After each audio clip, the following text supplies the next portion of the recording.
dalam hidupku ini hanya air mata, tanda sukacita mengalir di hidupku.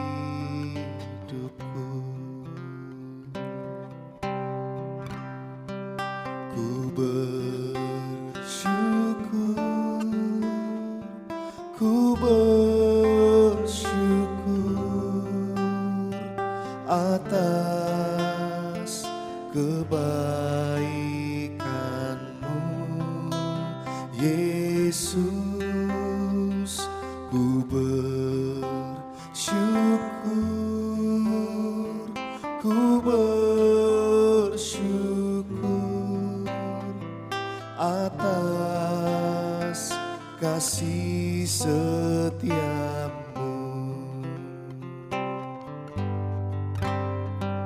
Bila ku melihat apa yang Kau buat di dalam hidupku ini, hanya air mata, tanda sukacita mengalir di hidupku.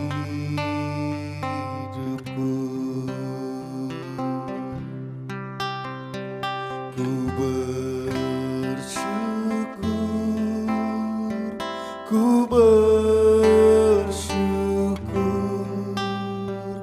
atas kebaikan-Mu, Yesus. Ku bersyukur, ku bersyukur atas kasih setiamu. Ku bersyukur, ku bersyukur, ku bersyukur atas kebaikan-Mu, Yesus. Ku bersyukur, ku bersyukur atas kasih setiamu. Ku bersyukur, ku bersyukur atas kebaikan-Mu, Yesus. Ku bersyukur, ku bersyukur atas kasih setiamu, atas kasih setiamu, atas kasih setiamu. Terima kasih Tuhan buat kasih setiamu di hidupku. Engkau setia, Engkau selalu beserta dengan kami.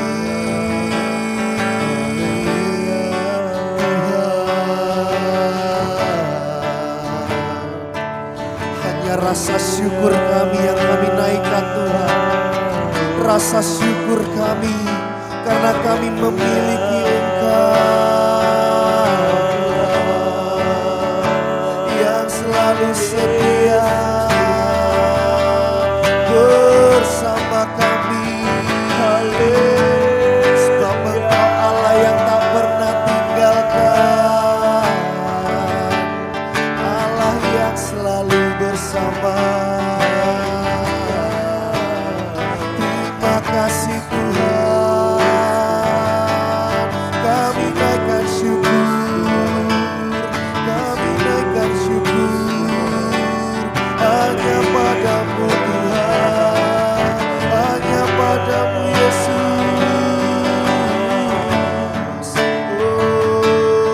Oh Tuhan, Kau Allah yang setia, Kau Tuhan yang setia. Terima kasih Tuhan, buat kasih setiamu, buat cintamu Tuhan, Kasih-Mu Tuhan selalu ada bagi kami. Yesus Tuhan, Kau yang layak disembah, Kau yang layak dipujikan.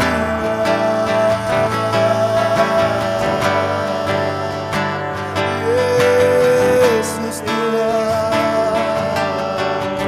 Engkaulah yang selalu setia.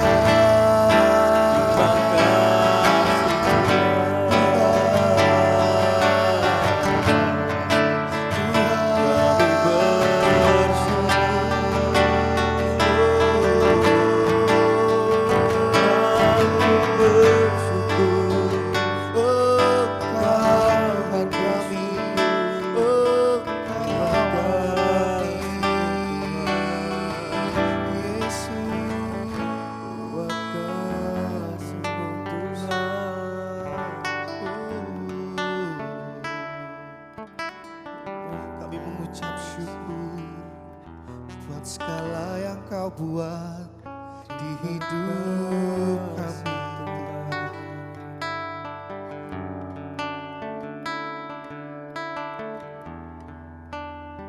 Semua yang Kau perbuat dalam hidup kami Tuhan, semuanya baik bagi kami. Semuanya rencana-Mu Tuhan, rancangan-Mu dalam hidup kami selalu yang terbaik dalam hidup kami, selalu yang terbaik bagi setiap kami. Apapun kondisi kami saat ini, apapun situasi kami saat ini, kami tetap merasakan kebaikan-Mu dalam hidup kami. Kami rasakan kasih-Mu. Ku rasakan kasih-Mu dan indahnya kekudusan-Mu, penuhi dengan kasih-Mu. Diam di hadirat-Mu, ku mengangkat tanganku dan ku bersyukur menyembah-Mu, penuhi dengan kasih-Mu. Diam di hadirat-Mu,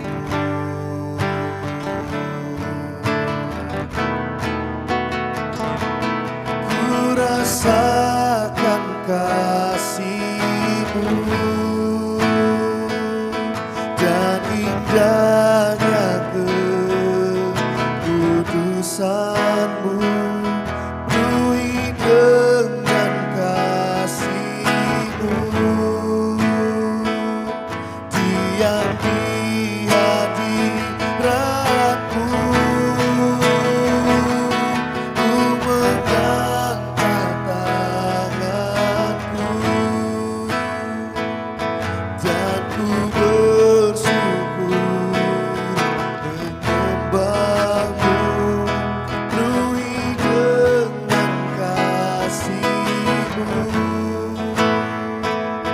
diam di hadirat-Mu.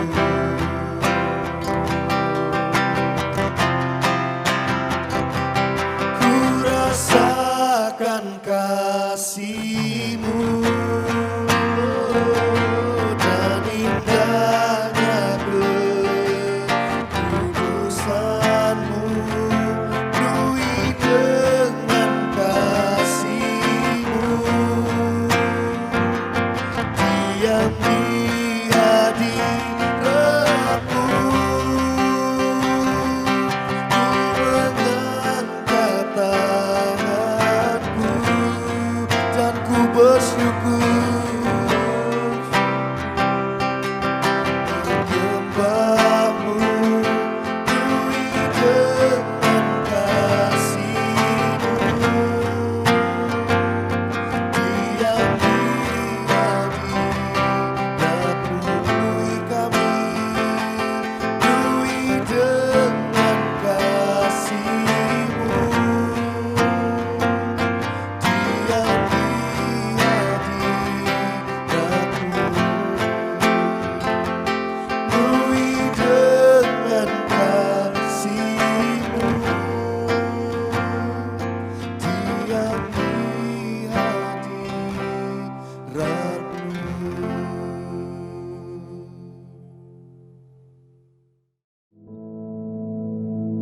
Our Father, which art in heaven, hallowed be thy name.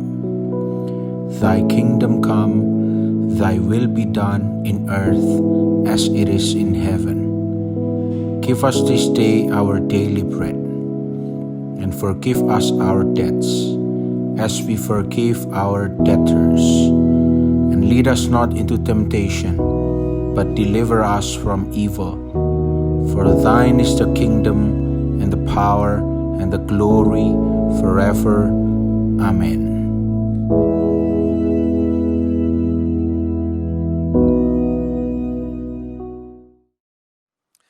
Shalom, puji Tuhan. Puji Tuhan, hari ini kita akan merenungkan firman Tuhan yang terambil di dalam Matius pasal 11 ayat ke-28. Ya, di dalam Matius pasal 11 ayat yang ke-28 dikatakan demikian. Marilah kepadaku semua yang letih lesu dan berbeban berat, aku akan memberi kelegaan kepadamu. Sekali lagi, marilah kepadaku yang letih lesu dan berbeban berat, aku akan memberikan kelegaan kepadamu. Hari-hari ini banyak orang stres, depresi, tertekan, dan membutuhkan yang namanya kelegaan. Baik itu kelegaan secara finansial, kelegaan secara kesehatan, pemulihan tubuh, kelegaan di dalam rumah tangga, banyak hal saudaraku. Dan itulah yang dialami oleh manusia pada umumnya, memang mengalami yang namanya tekanan, mengalami yang namanya sebuah persoalan. Itu manusia saudaraku. Nah, sebelum saya lanjut lagi, saya akan memberikan pantun sekaligus juga judul di dalam renungan ini saudaraku. 2 hari lagi namanya lusa, dalam hutan ada rusa. Kita manusia biasa, punya Tuhan yang luar biasa. Inilah judul renungan yang akan saya bagikan, yaitu manusia biasa punya Tuhan yang luar biasa. Saudaraku, mari kita belajar dari satu tokoh, yang mana dia sebagai manusia biasa, dia memiliki kesaksian kejadian yang luar biasa karena Tuhan bekerja dalam hidupnya. Ya, tetapi juga sebagai manusia biasa dia mengalami sebuah tekanan, saudaraku. Dunia ini makin sulit. Ya, banyak orang stres, tertekan. Bahkan akhirnya rumah sakit jiwa juga penuh. Banyak yang gila, saudaraku. Ya, diem sendiri, ngomong-ngomong sendiri, ya. Ada yang tidak bisa tidur dan sebagainya. Penyakit-penyakit baru mulai muncul karena hari-hari ini memang begitu sulit dunia ini. Dan akhirnya ujung-ujungnya juga kematian, banyak yang bunuh diri juga. Saudara, tekanan dalam hidup selalu ada. Kita tidak bisa pungkiri itu. Tekanan dalam hidup selalu ada. Tapi hidup dalam tekanan itu pilihan. Sekali lagi, tekanan dalam hidup selalu ada, tapi hidup dalam tekanan itu pilihan. Saudaraku, ingat kita ini manusia biasa. Ada tekanan, tapi juga ingat kita sekaligus manusia rohani. Kita boleh memilih, kita mau hidup dalam tekanan atau tidak. Nah sekali lagi, yuk kita lihat satu tokoh Alkitab yang bernama Elia. Ya. Elia ini manusia biasa, sama seperti kita. Di dalam Yakobus pasal 5 ayat 17 sampai 18. Yakobus pasal 5 ayat 17 sampai 18. Dikatakan demikian. Elia adalah manusia biasa sama seperti kita. Dan ia telah bersungguh-sungguh berdoa supaya hujan jangan turun. Dan hujan pun tidak turun di bumi selama 3 tahun dan 6 bulan. Lalu ia berdoa pula dan langit menurunkan hujan dan bumi pun mengeluarkan buahnya. Ini andai kata ya. Kalau Elia itu tinggalnya di Tiongkok gitu ya, zaman-zaman silat, zaman kungfu dulu gitu ya. Misalnya ya, ini andai kata. Maka Elia ini punya jurus. Ya, ini pendekar api dan air, Saudaraku. Pendekar api dan air. Bagaimana tidak? Salah satu-satunya nabi yang bisa menurunkan api dari surga, tapi juga bisa menurunkan air dari langit, Saudaraku.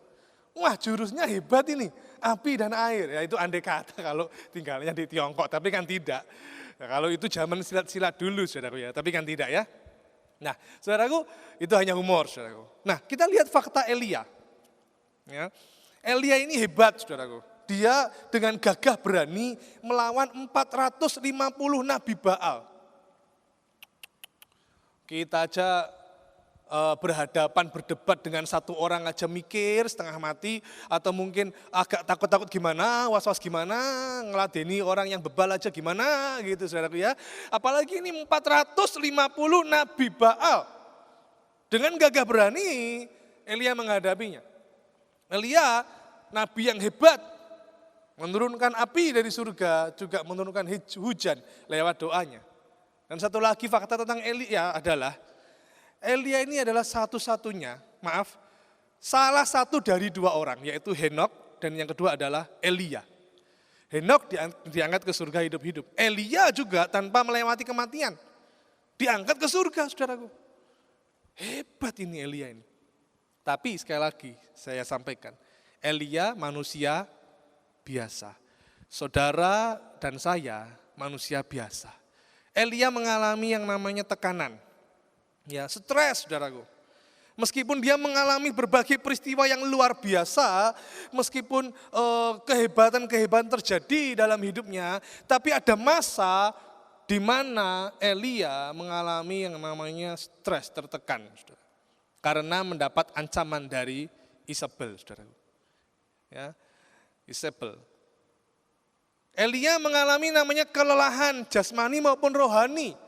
Sehingga dia lari, dia ketakutan, dia bersembunyi, dan di dalam keadaan yang depresi, tertekan itu, Elia berdoa. Namun yang luar biasa, yang anehnya begini, doanya ini doa seperti putus asa. Doa yang minta, sudah diambil saja nyawaku. Di dalam 1 Raja-Raja, pasal 19 ayat keempat. 1 Raja-Raja pasal 19 ayat yang keempat. Dikatakan demikian. Tetapi ia sendiri masuk ke padang gurun sehari perjalanan jauhnya, lalu duduk di bawah sebuah pohon arar. Kemudian ia ingin mati, katanya, cukuplah itu. Sekarang ya Tuhan, ambillah nyawaku sebab aku ini tidak lebih baik daripada nenek moyangku. Ini sebuah keputusasaan, sebuah tekanan yang demikian rupa sampai-sampai dia mengatakan cukup. Dia ingin mati, Saudaraku. Ambil aja nyawaku Tuhan. Manusia biasa. Mungkin hari-hari ini engkau sedang mengalami masalah yang begitu rumit. Kayaknya nggak ada endingnya nih. Sakit juga nggak sembuh-sembuh nih. Ekonomi nggak ada mengalami peningkatan. Rumah tangga bukan semakin baik, semakin amburadul, diambang kehancuran, dan sebagainya. Seakan-akan kita seperti Elia yang sudah Tuhan cukup. Sampai kapan kalau begini terus saya tidak kuat? Mungkin saudara ada yang di dalam hati mengatakan seperti itu. Tidak kuat Tuhan. Sudah, selesaikan saja sudah. Saudara, tapi kita punya Tuhan yang baik. Tuhan yang penuh kasih, Tuhan yang luar biasa. yang setia menyertai kita, yang selalu mau mendengar keluh kesah kita, saudaraku. Dan untungnya Allah itu penuh kasih. Coba kalau Tuhan tidak penuh kasih gitu ya, dia bisa minta itu Elia, ayo kamu sekarang berhadapan denganku. Langsung itu mungkin Elia mendapatkan hukuman. Karena ngomel, sudah diberi pertolongan, mujizat, kehebatan, kedahsyatan Tuhan sudah dinyatakan, tapi masih ngomel ya. Ya karena itu tadi, dalam keadaan tertekan. Dan yang luar biasa, Tuhan tidak hendak berurusan dengan Elia dalam arti hendak menghukum Elia, tapi justru sebaliknya, Tuhan melimpahkan kasih-Nya kepada Elia. Di mana buktinya? Dalam 1 Raja-Raja, pasal 19 ayat yang kelima. Ya, meskipun tadi Elia itu seperti sudah putus asa, cukup mati aja seperti itu, saudaraku. Benar-benar itu keputusasaan begitu sedemikian rupa sampai sangat sulit, sudah tidak bisa terkatakan kalau orang itu benar-benar mentok ingin mati, itu berarti sudah benar-benar sudah di ujung gitu, saudaraku. Nah, di dalam 1 Raja-Raja pasal 19 ayat yang kelima kita lihat kebaikan Tuhan. Ya. Dikatakan demikian, sesudah itu ia, yaitu Elia, berbaring dan tidur di bawah pohon arar itu, tetapi tiba-tiba seorang malaikat menyentuh dia serta berkata kepadanya, bangunlah, makanlah. Ini kasih Tuhan luar biasa, saudara. Andai kata Tuhan mau berurusan dengan Elia, tidak akan dibiarkan Elia itu tidur. Nah akan, saudaraku. Tidak akan dibiarkan Elia itu berbaring. Dia harus berurusan dulu dengan Tuhan. Karena sebagai seorang nabi, tidak sepatutnya dia mengatakan ingin mati, cukup, enggak. Tapi yang sebaliknya, Tuhan membiarkan Elia istirahat dulu. Nah, berbaring tidur dulu. Karena itu saya katakan, saudara bersyukur engkau bisa tidur. Ya, semalam saya bisa tidur, oh haleluya, puji Tuhan. Ya, dengan nyenyak, bangun dengan sehat, wah itu dahsyat, itu berkat Tuhan loh. Orang bisa tidur itu berkat Tuhan. Tapi jangan tidur-tiduran terus ya. Saudaraku, bisa tidur itu anugerah Tuhan. Ya. Nah, Tuhan membiarkan Elia tidur. Memulihkan kondisinya, mungkin lagi stres, sudah tidur dulu deh. Tenang dulu, ya, pemikirannya sudah tenang dulu. Orang bilang cooling down dulu ya, jangan marah dulu. Tidak hanya itu, tapi Tuhan mengirimkan malaikatnya dan memberi Elia makan. Ini luar biasa, ini saya renungkan betapa Tuhan itu baik ya. Jasmani diperhatikan. Wah, dahsyatnya luar biasa. Karena itu saya katakan hari ini engkau sedang membutuhkan apa? Saya percaya Tuhan memberkatimu. Tuhan pasti menyediakan apa yang kau butuhkan. Elia saja diberi waktu untuk istirahat, untuk tidur. Bahkan dibangunkan, diberi makan. Apalagi saudara dan saya, kita sama-sama seperti Elia, manusia biasa. Mengalami yang namanya tekanan. Tapi ingat, kita juga punya Tuhan yang sama, Tuhan yang disembah Elia. Tuhan yang sama yang kita sembah, saudaraku. Dan bukan hanya itu saja. Tidak hanya sekali, saudaraku. Tapi 2 kali. Di dalam ayat ke-7, 1 Raja-Raja 19, ayat yang ke-7. 2 kali diberi makan, saudaraku. Tetapi malaikat Tuhan datang untuk kedua kalinya dan menyentuh dia serta berkata, bangunlah, makanlah, sebab kalau tidak perjalananmu nanti terlalu jauh bagimu. 2 kali disediakan makanan, saudaraku. Tuhan hendak menguatkan Elia. Jasmaninya ini perlu dikuatkan juga. Tuhan tahu kebutuhannya Elia. Tuhan tahu kebutuhan Anda dan saya. Dan Tuhan ingin kita istirahat dulu. Ini bisa diartikan juga mungkin istirahat jasmani, tidur. Kita kecapean, terlalu banyak bekerja, terlalu stres, tidur dulu. Atau mungkin juga bisa diartikan istirahat dalam hadirat Tuhan. Kita menyembah Tuhan. Tenangkan dulu, jangan panas hati dulu. Jangan ngomel dulu, istirahat di hadiratnya Tuhan. Dan lihat nanti Tuhan akan menyegarkan jiwa kita. Hati kita akan disejukkan oleh Tuhan. Dan berkat jasmani akan Tuhan kirimkan untuk saudara dan saya. Saudara, Tuhan menguatkan Elia. Dan yang luar biasa, Elia yang tadinya takut, saudaraku. Dia hendak lari, bahkan dia minta mati saja. Tapi apa yang terjadi setelah Tuhan menjamah Elia. Di dalam ayat yang ke-15, 1 Raja-Raja pasal 19 ayat yang ke-15, saudaraku. Apa yang terjadi? Dikatakan, firman Tuhan kepadanya, pergilah kembalilah ke jalanmu, melalui padang gurun ke Damsyik, dan setelah engkau sampai engkau harus mengurapi Hazael menjadi raja atas Aram. Elia kembali kepada tugasnya, mengurapi raja. Elia kembali pada jalannya, saudaraku. Elia kembali kepada panggilannya, saudaraku. Mungkin hari-hari ini engkau sedang dipanggil Tuhan, sedang melaksanakan tugas dari Tuhan.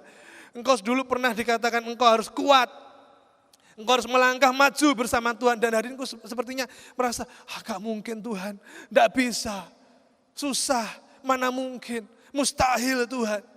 Nah, perhatikan firman Tuhan ini, Elia dijamah Tuhan, dan dia kembali kepada tugasnya, dia kembali pada panggilannya.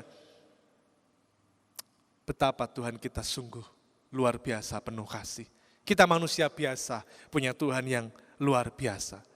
Dan saudaraku, tidak hanya di situ, tapi seperti tadi yang saya sampaikan, saudaraku, bahwa Elia itu manusia biasa. Dalam Yakobus pasal 5 ayat 17 dan 18. Yakobus pasal 5 ayat 17 dan 18, saudaraku. Kita baca yuk bersama-sama, saudaraku ya. Elia adalah manusia biasa sama seperti kita. Dan ia telah bersungguh-sungguh berdoa supaya hujan jangan turun, dan hujan pun tidak turun di bumi selama 3 tahun dan 6 bulan. Saudaraku, ada sebuah persamaan antara Elia dan kita. Persamaannya adalah manusia biasa. Sama. Tapi sekaligus ada perbedaannya antara Elia dan kita. Perbedaannya adalah Elia bersungguh-sungguh berdoa. Kalau kita berdoa. Saya ulang, saudara. Perbedaannya adalah Elia itu bersungguh-sungguh berdoa. Tapi kalau kita berdoa. Di manakah perbedaannya? Perbedaannya adalah Elia itu bersungguh-sungguh. Seringkali kita berdoa, ya berdoa biasa. Berdoa ya tidak sungguh-sungguh. Berdoa ya karena saya Kristen, Pak. Ya karena itu sudah rutinitas, Pak. Ya karena harus berdoa, Pak. Terus kalau saya tidak bisa ngapa-ngapain kan saya berserunya kepada Tuhan. Berdoa, ya sudah gitu. Saudara coba bandingkan antara orang yang dalam keadaan yang baik, kelimpahan, semuanya dalam keadaan baik. Dibandingkan dengan orang yang sedang dalam kesulitan, saudaraku.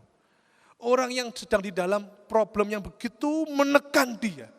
Kira-kira kalau berdoa, saudaraku, lebih sungguh-sungguh yang mana menurut saudara? Saudaraku, tentu kita sudah bisa menjawab, bukan? Mari, kita tidak perlu menunggu. Waktu sulit baru kita sungguh-sungguh berdoa. Tidak perlu. Kita tidak perlu menunggu, tunggu ada masalah begitu besar, baru kita sungguh-sungguh berdoa. Tidak perlu.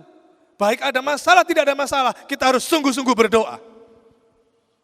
Elia manusia biasa, kita manusia biasa. Elia sungguh-sungguh berdoa, harusnya kita juga sungguh-sungguh berdoa. Sungguh-sungguh berdoa. Lihat nanti, Tuhan akan bekerja menjamah kita, melawat kehidupan kita. Pak, sungguh-sungguh berdoa itu bagaimana? Apakah harus kata-katanya indah? Enggak, saudaraku. Jangan salah. Orang yang memiliki kata-kata yang indah, waduh kayak puisi, puitis, maka Tuhan mendengar, mengabulkan doanya. Enggak. Kalau itu ukurannya, maka yang dijawab Tuhan hanya menjawab doa para seniman. Para orang-orang bisa berpuitis, wah dengan kata-kata indah. Tapi bukan itu sungguh-sungguh. Apakah sungguh-sungguh itu harus dengan suara yang keras berdoanya? Enggak juga, saudaraku. Enggak. Kalau hanya dengan suara yang keras berdoanya, maka hanya doa orang-orang muda yang dijawab. Tapi kalau doa orang-orang tua enggak dijawab, kenapa? Karena orang tua doanya enggak bisa keras. Orang-orang tua mungkin kakek nenek kita, doanya hanya Tuhan berkati keluargaku, kesehatanku. Seperti itu. Jadi bukan ukuran itu bahwa kalau keras doanya itu sungguh-sungguh. Pak, tapi doa saya ya itu-itu aja, Pak. Apakah itu sungguh-sungguh? Yesus sebelum dia ditangkap, Yesus juga berdoa yang itu-itu aja, saudara. Apakah Saya boleh berdoa yang kemarin-kemarin, boleh enggak saya ulang? Boleh saja. Sungguh-sungguh artinya adalah berbicara tentang hubungan. Kalau kita punya hubungan yang akrab, yang intim dengan Tuhan, maka tentu saja doa kita pasti sungguh-sungguh. Kekuatan sebuah doa itu bukan terletak dari keindahan kata-kata, tapi dari kerinduan hati untuk ngobrol dengan Tuhan. Kerinduan hati untuk berjumpa dengan Tuhan. Bukan sekedar meminta, tapi menyenangkan hatinya, itulah berdoa. Kepercayaan kita ungkapkan lewat doa. Ibaratnya begini, kalau saudara punya kenalan, teman atau kerabat saudara, itu orang tidak bisa dipercaya. Kalau tidak bisa dipercaya, saudara butuh bantuan. Saudara kira-kira mintanya ke orang itu misalnya ini ya. Saudara sungguh-sungguh atau asal-asalan sih? Pasti saudara tidak sungguh-sungguh. Kenapa? Karena tahu, orang itu tidak bisa dipercaya kok. Belum tentu juga dia mau nolong saya. Belum tentu juga dia bisa memberi solusi. Tapi yang luar biasa, kita punya Tuhan yang bisa dipercaya. Kita punya Allah yang dahsyat, yang tidak pernah bosan mendengar doa kita. Yang selalu memperhatikan, mempedulikan, dan menjawab doa kita. Karena kita bisa mempercayainya, maka kita sungguh-sungguh berdoa. Sama seperti Elia, dia manusia biasa, dia sungguh-sungguh berdoa. Maka marilah kita ini manusia biasa, kita juga harus sungguh-sungguh berdoa. Tuhan sudah melimpahkan kasih-Nya kepada kita. Dan Tuhan pasti memberikan jalan keluar yang terbaik untuk setiap permasalahan yang kita hadapi. Saya tutup dengan satu ayat saudaraku ya. Yeremia pasal 29 ayat 12. Yeremia pasal 29 ayat 12. Dan apabila kamu berseru dan datang untuk berdoa kepadaku, maka aku akan mendengarkan kamu. Saya rindu kita baca bersama-sama dimanapun saudara berada saat ini. Ya, ayo kita baca ayat ini sebagai penutup. Dan kita imani terjadi dalam hidup kita. Hari ini, tidak besok. Hari ini ada sesuatu terjadi di dalam kehidupan kita. Dan apabila kamu berseru dan datang untuk berdoa kepadaku, maka aku akan mendengarkan kamu. Percaya dengan iman saudaraku, terjadi mujizat keajaiban di dalam setiap kehidupan kita. Dan pada akhirnya, saya beri pantun untuk penutup, pagi makan pepaya, sore minum jamu. Berdoalah kepadanya, dia mendengarkanmu. Puji Tuhan, Tuhan Yesus memberkati. Mari kita berdoa. Terima kasih Tuhan Yesus untuk kasih-Mu yang besar. Dalam situasi kondisi yang berubah-ubah, yang demikian sulit, Tuhan tidak pernah meninggalkan kami. Tuhan melimpahkan anugerah, kasih karunia. Tuhan selalu ada bersama kami, di dekat kami. Ajar kami Tuhan, untuk kami berseru-seru dalam doa, untuk kami bersungguh-sungguh dalam doa. Karena kami percaya Elia manusia biasa, kami juga manusia biasa. Kami percaya Elia sungguh-sungguh berdoa, kami juga mau sungguh-sungguh berdoa. Dan biarlah kami juga yakin bahwa Tuhan bertindak, bekerja melalui doa-doa yang kami panjatkan ya Tuhan. Kami percaya setiap kami hari ini mendapatkan keajaiban, mendapatkan kemustahilan, hal-hal yang spektakuler dari Tuhan. Kami percaya Tuhan tidak ada yang mustahil bagi Tuhan, tidak ada yang mustahil bagi kami yang percaya kepada Tuhan. Terima kasih Tuhan, dan kami mengangkat tangan kami terima berkat-Mu di dalam nama Tuhan Yesus Kristus. Tuhan memberkati engkau dan melindungi engkau. Tuhan menyinarkan wajah-Nya kepadamu, memberi engkau kasih karunia. Tuhan menghadapkan wajah-Nya kepadamu, memberi engkau damai sejahtera. Dalam nama Tuhan Yesus, haleluya, amin.